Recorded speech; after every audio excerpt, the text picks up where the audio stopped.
ಪ್ರತಿಭಟನೆಯನ್ನು ಹಮ್ಮಿಕೊಂಡಿದ್ದೇವೆ. ಇದರಲ್ಲಿ ಪ್ರಥಮವಾಗಿ ಪ್ರತಿಭಟನಾ ಮೆರವಣಿಗೆ ನಡೆಯಲಿದೆ. ಈ ಒಂದು ಪ್ರತಿಭಟನಾ ಮೆರವಣಿಗೆಯನ್ನು ಶಾಂತಿ ಆಯೋಗ, ಕಥೋಲಿಕ್ ಸಭೆ, ಕಥೋಲಿಕ್ ಶ್ರೀ ಸಂಘಟನೆ, ತುಳುನಾಡ ರಕ್ಷಣಾ ವೇದಿಕೆ ಉಡುಪಿ ಜಿಲ್ಲಾ ಘಟಕ ಸರ್ವ ಸದಸ್ಯರು ಇದರಲ್ಲಿ ತುಳುವಿನಿಂದ ಸೇರ್ಕೊಳ್ತಾ ಇದ್ದಾರೆ. ಕರ್ನಾಟಕ ರಕ್ಷಣಾ ವೇದಿಕೆ ಉಡುಪಿ ಜಿಲ್ಲೆ, ಧನ್ವಂತರಿ ಸ್ಕೂಲ್ ಆಫ್ ನರ್ಸಿಂಗ್ ನಾಗರಿಕ ಕ್ರಿಯಾ ಸಮಿತಿ, ಒಟ್ಟು 10 ಸಂಘಟನೆಗಳು ಇವತ್ತು ಸೇರಿಕೊಂಡು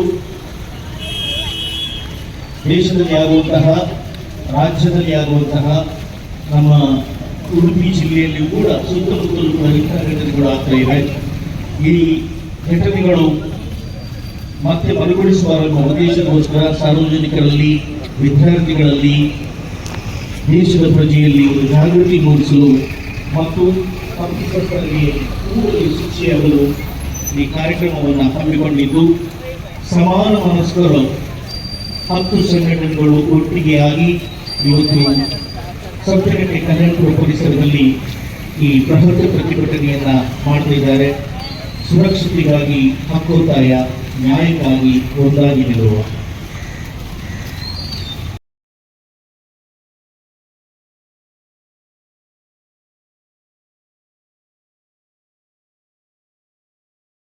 ಇಲ್ಲಿ ಮೊದಲು ಈ ಬಹುಶಃ ನಾವೆಲ್ಲ ಸೇರಿದ್ದು ಕಲ್ಕತ್ತಾದ ವೈದ್ಯೆ ಅವರ ಒಂದು ಇದರ ಬಗ್ಗೆ.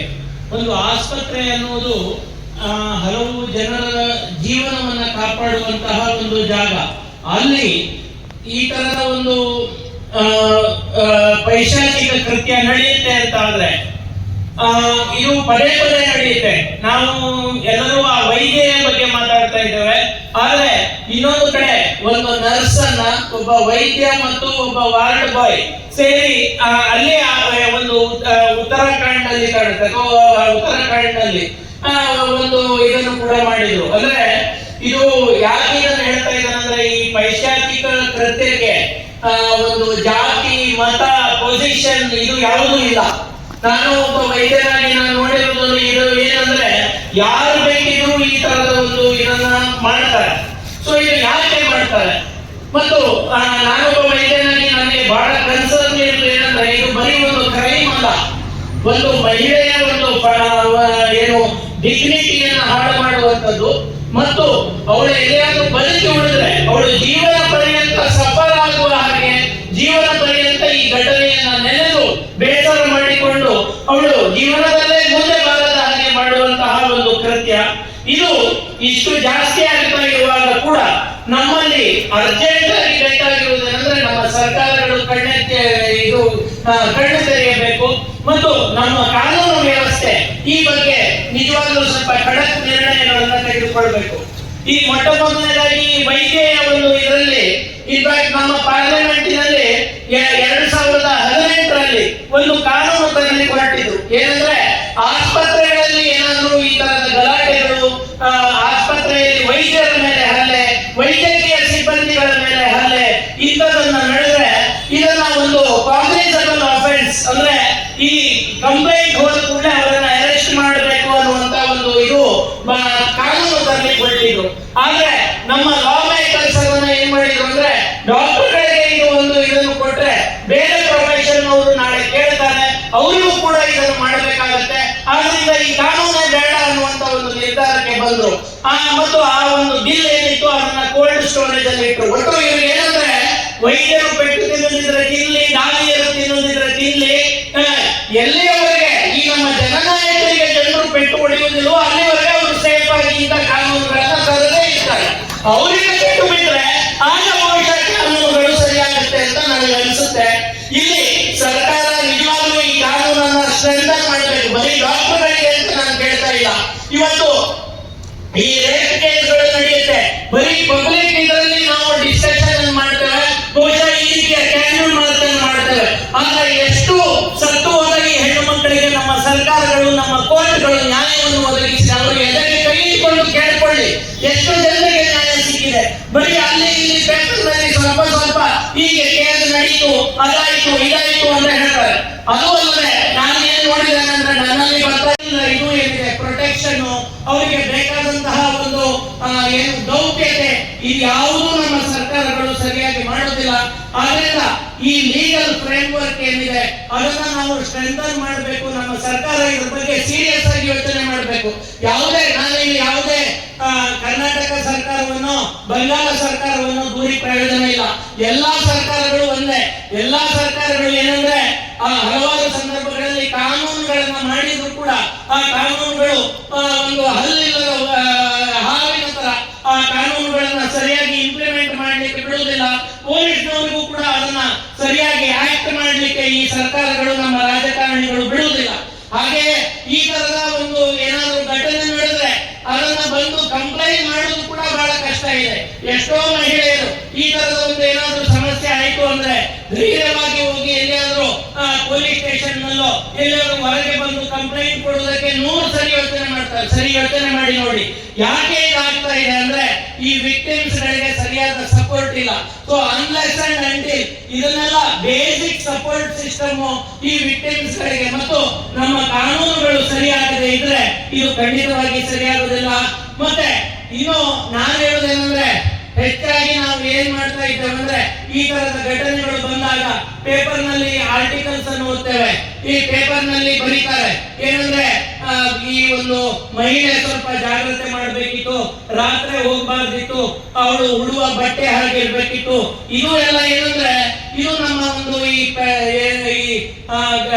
ಪೆಟರ್ನಲಿಸ್ಟಿಕ್ ಸೊಸೈಟಿ ಅಂತ ಹೇಳ್ತೇವೆ. ಅಂದ್ರೆ ಗಂಡಸರ ಒಂದು ಇದರಲ್ಲಿ ಹೆಚ್ಚು ಇದಿರುವಂತಹ ಸೊಸೈಟಿ. ಇಲ್ಲಿ ನಾವು ಒಂದಿಷ್ಟು ಕೆಲವು ಸ್ಟೀರಿಯೋಟೈಪ್ಸ್ ಅನ್ನ ಕ್ರಿಯೇಟ್ ಮಾಡಿದ್ದೇವೆ. ಹೆಣ್ಣು ಮಕ್ಕಳು ಅಂದ್ರೆ ಇದು ಅವರು ಜಾಗ್ರತೆಯಿಂದ ಇರಬೇಕು. ಆದ್ರೆ ನಾವು ನಮ್ಮ ಗಂಡು ಮಕ್ಕಳಿಗೆ ಯಾವ ರೀತಿ ಇರಬೇಕು, ಅವರು ಯಾವ ಒಂದು ಇದನ್ನ ಕೋಡ್ ಆಫ್ ಕಾಂಡಕ್ಟ್ ಅನ್ನ ಫಾಲೋ ಮಾಡಬೇಕು, ಅವರು ಯಾವ ರೀತಿ ಇರಬೇಕು ಅನ್ನುವುದರ ಬಗ್ಗೆ ನಾವು ತಾಯಿ ತಂದೆಯರು ಎಚ್ಚರಗೊಳ್ಳುವುದು ಅತಿ ಅಗತ್ಯ.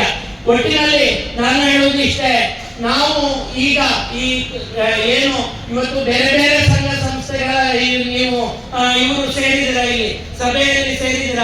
ಈ ಸಭೆಯಲ್ಲಿ ನಾವು ಮುಖ್ಯವಾಗಿ ಯೋಚನೆ ಮಾಡಬೇಕಾಗಿರೋದೇನೆಂದ್ರೆ ಇದನ್ನ ಪ್ರಿವೆಂಟ್ ಮಾಡುವುದಕ್ಕೆ ಅಟ್ಲೀಸ್ಟ್ ನಮ್ಮ ಸಂಸ್ಥೆಗಳಲ್ಲಿ ನಾವು ಕೆಲವು ಸ್ಟ್ರಿಕ್ಟ್ ಆಕ್ಷನ್ಸ್ ಅಂದ್ರೆ ಇಂತಹ ಕೇಸಸ್ ಏನಾದ್ರೂ ನಡೀತಾ ಇದೆ ಅಥವಾ ಇವನ್ ಸಣ್ಣ ಮಟ್ಟದಲ್ಲಿ ಹೆಂಗಸರ ಮೇಲೆ ಏನು ದೌರ್ಜನ್ಯ ಈ ತರದ್ದು ಏನಾದ್ರೂ ಸಣ್ಣ ಪುಟ್ಟ ಅದರ ವಾಸನೆ ಹಿಡಿದಾಗಲೇ ಖಡಕ್ಕಾದ ಒಂದು ಆಕ್ಷನ್ ಅನ್ನು ತಗೊಳ್ಳಿಕ್ಕೆ ನಾವೆಲ್ಲರೂ ತಯಾರಿರಬೇಕು. ಹಾಗೆ ಈ ತರದ ಇದು ನಡೆದಾಗ ನಮ್ಮ ಈ ಒಂದು ಕಾನೂನು ವ್ಯವಸ್ಥೆಯನ್ನ ಕಾಪಾಡುವಂತಹ ಕೋರ್ಟ್ಗಳು, ಅಧಿಕಾರಿಗಳು ಇವುಗಳಲ್ಲಿ ಕೇಳಿಕೊಳ್ಳುವುದು ಇಷ್ಟೇ, ಈ ಕೇಸಸ್ ಟೈಮ್ಲಿ ಡಿಸ್ಪೋಸಲ್ ಆಗಬೇಕು. ಹಾಗೆ ಕೋರ್ಟ್ ರೂಮ್ ನಲ್ಲಿ ಕೂಡ ಹಲವಾರು ಸರಿ ಅಷ್ಟು ಸೆನ್ಸಿಟಿವಿಟಿ ಇರಲ್ಲ. ಯಾಕಂದ್ರೆ ನಾನು ಇದನ್ನು ಹೇಳ್ತೇನೆ, ಹಲವು ಸಂದರ್ಭದಲ್ಲಿ ಈ ವಿಕ್ಟಿಮ್ಸ್ ಓಪನ್ ಆಗಿ ಅವರಿಗೆ ಪಾರ್ಟಿ ಸವಾಲಿನಲ್ಲಿ ಬಹಳಷ್ಟು ಪ್ರಶ್ನೆಗಳನ್ನು ಕೇಳ್ತಾರೆ. ಆವಾಗ ಏನಾಗುತ್ತೆ, ಅವರಿಗೆ ಆನ್ಸರ್ ಮಾಡಲಿಕ್ಕೆ ಮುಜುಗರ ಆಗುತ್ತೆ. ಇಂತಹ ವಿಷಯಗಳನ್ನ ಬಹುಶಃ ನಮ್ಮ ಘನ ನ್ಯಾಯಾಲಯ, ನಮ್ಮ ಸುಪ್ರೀಂ ಕೋರ್ಟ್ ಎಲ್ಲವೂ ನೋಡಿ ಇಂಥ ಟ್ರಯಲ್ಗಳನ್ನ ಯಾವ ರೀತಿ ಮಾಡಬೇಕು ಅನ್ನೋದ್ರ ಬಗ್ಗೆ ಸರಿಯಾಗಿ ಯೋಚನೆ ಮಾಡಬೇಕು. ಮತ್ತೆ ಎಲ್ಲದಕ್ಕಿಂತ ಹೆಚ್ಚಾಗಿ ಸ್ಟ್ರಾಂಗ್ ಸೆಂಟೆನ್ಸಸ್, ಈ ತರದ ಒಂದು ಇದು ಆದ್ರೆ ರೇಪ್ ಅಂಡ್ ಮರ್ಡರ್ ಆದ್ರೆ ಅಂತವರಿಗೆ ಒಂದು ಸ್ಟ್ರಾಂಗ್ ಸೆಂಟೆನ್ಸ್ ಅಂದ್ರೆ ಅವರಿಗೆ ಜೀವಾವಧಿ ಶಿಕ್ಷೆ ಇರ್ಬೋದು, ಯಾವುದನ್ನು ಸರಿಯಾದ ರೀತಿಯಲ್ಲಿ ಬಹಳ ಬೇಗ ಕೊಟ್ರೆ ಅಂತ ಸಂದರ್ಭದಲ್ಲಿ ಮುಂದೆ ಯಾರಾದ್ರೂ ಮಾಡ್ಲಿಕ್ಕೆ ಹೇಳಿಸ್ಕೊಳ್ತಾರೆ. ಇಲ್ಲದೇ ಇದ್ರೆ ಇವರಿಗೆ ಗೊತ್ತಿದೆ ಕಾನೂನಲ್ವಾ, ನಾನು ಬದುಕಿರುವವರೆಗೆ ಅಂತೂ ರಿಸಲ್ಟ್ ಬರುವುದಿಲ್ಲ ಅಂತ ಹೇಳುವವರು ಇದ್ದಾರೆ. ಸೊ ನಾವು ಇದು ಒಂದು ಎಲ್ಲರೂ ಜಾಗೃತಿ ಮಾಡಬೇಕು. ಹಾಗೆ ಮೀಡಿಯಾದವರಲ್ಲಿ ನಾನು ಕೇಳ್ಕೊಳ್ತೇನೆ, ದಯವಿಟ್ಟು ಈ ವಿಕ್ಟಿಮ್ಸ್ ಇದ್ದಾಗ ಅವರ ಹೆಸರನ್ನು ಹಾಕಬೇಡಿ, ವಿಕ್ಟಿಮಿನ ಐಡೆಂಟಿಟಿಯನ್ನು ನಾವು ಕಾಪಾಡಬೇಕಾಗಿದೆ. ಒಟ್ಟಿನಲ್ಲಿ ನಾನು ಹೇಳುವುದು ಇಷ್ಟೇ, ಇವತ್ತು ನಮ್ಮ ಸಮಾಜದಲ್ಲಿ ಏನು ಈ rape incidents, murders, rape and murder ಆಗ್ತಾ ಇದೆ, ಇದನ್ನ ಸರಿಪಡಿಸಬೇಕು ಅಂದ್ರೆ ಒಬ್ರು ಇಬ್ರು ಮಾಡುವಂತದಲ್ಲ. It's a ಮಲ್ಟಿಫ್ಯಾಸೆಟೆಡ್ approach. ನಾವು ನೀವು ಹಾಗೆ ನಮ್ಮ ಸರ್ಕಾರ, ನಮ್ಮ ಈ ನಾಗರಿಕ ವ್ಯವಸ್ಥೆ ಮತ್ತು ನಮ್ಮ ಕಾನೂನನ್ನು ಇದು ಮಾಡ್ತಾ ಇರುವಂತಹ ಜುಡಿಷಿಯರಿ ಇವರೆಲ್ಲರೂ ಸೇರಿಕೊಂಡು ನಾವು ಖಂಡಿತವಾಗಿಯೂ ಮಹಿಳೆಯರಿಗೆ ಇದೊಂದು ಸೇಫ್ ಪ್ಲೇಸ್. ಭಾರತ ದೇಶ ಅಂದ್ರೆ ನಾವು ಹೇಳ್ತೇವೆ ಬೇಟಿ ಪಡಾವ್ ಬೇಟಿ ಬಚಾವ್ ಅಂತ. ಸೊ ಈ ಬೇಟಿ ಪಡಾವ್ ಬೇಟಿ ಬಚಾವ್ ಅನ್ನೋದು ಬರೀ ಟೆಕ್ಸ್ಟ್ ಬುಕ್ ನಲ್ಲಿ ಇರುವಂತಹ ಒಂದು ಇದು ಆಗಬಾರ್ದು. ಇದು ನಿಜ ಜೀವನದಲ್ಲಿ ಇವಳು ಬೇಟಿ ಓದಲೂಬೇಕು, ಅವಳು